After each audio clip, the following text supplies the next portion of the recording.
Hello children,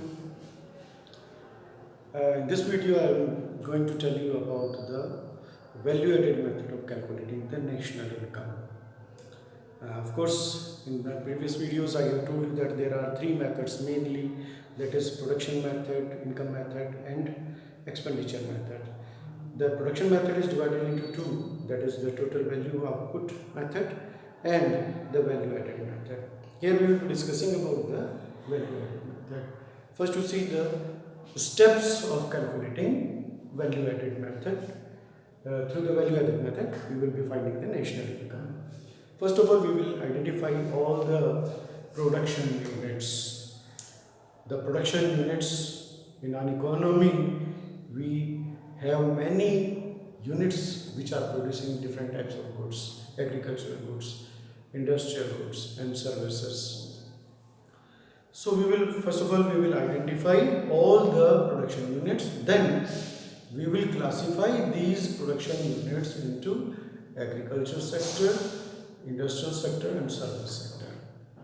Then third step will be, we will be calculating the total value of output of all the three sectors, then add them and we will find the total value of output of all the sectors. Then next step will be, we will be calculating the total value of inputs of all the sectors of agriculture sector, service sector, industrial sector, etc. And then we will add them and we will find the total value of input. The next step will be to find out the gross value added at market price. The gross value added at market price is found out by subtracting the total value of output of all the sectors minus the total value of inputs of all the sectors.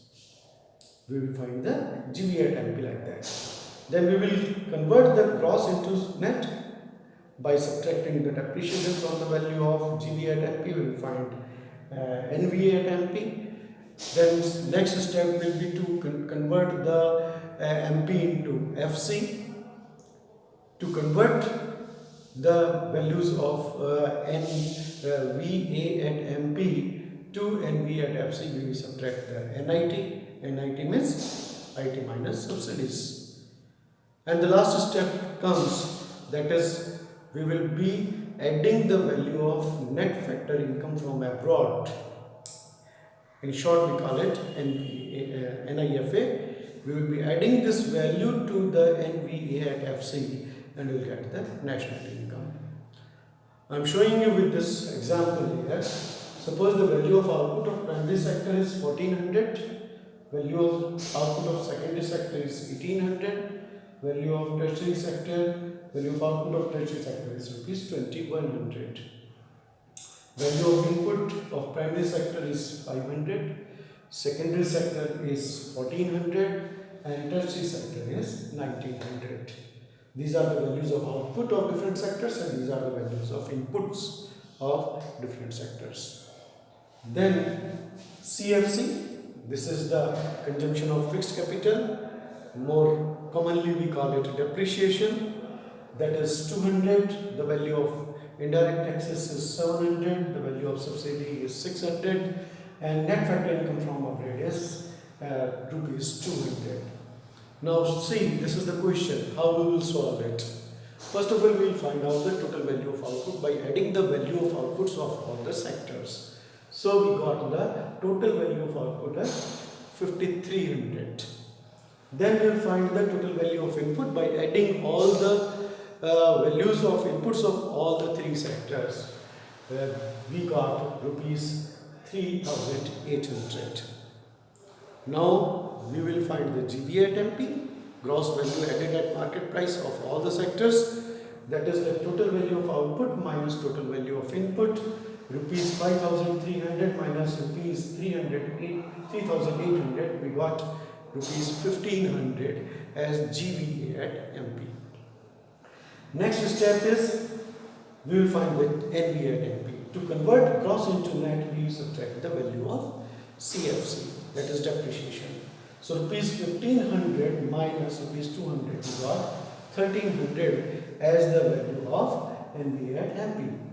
Then we will convert the NP into FC. To change the market price into factor cost, we subtract the value of IT minus subsidy that we got, NIT. So the formula is NV at FC is equal to NV at MP minus NIT. So rupees 1300 minus 700 minus 600 is equal to rupees 1200. Like that we got the value of NV at FC. More commonly it can also be called NDP at MC, and that is the domestic income. Then lastly we go to the NNP at FC, that is national income. To find that, we will add the value of NFIA to the value of NV at FC. So we have got 1200 rupees, rupees 1200 plus minus 200, and we got rupees 1000. This is the method we get the national income through the value added method. Of course, there are some other formulae also. There are some other types of questions that we will see in the next video. Till then, goodbye.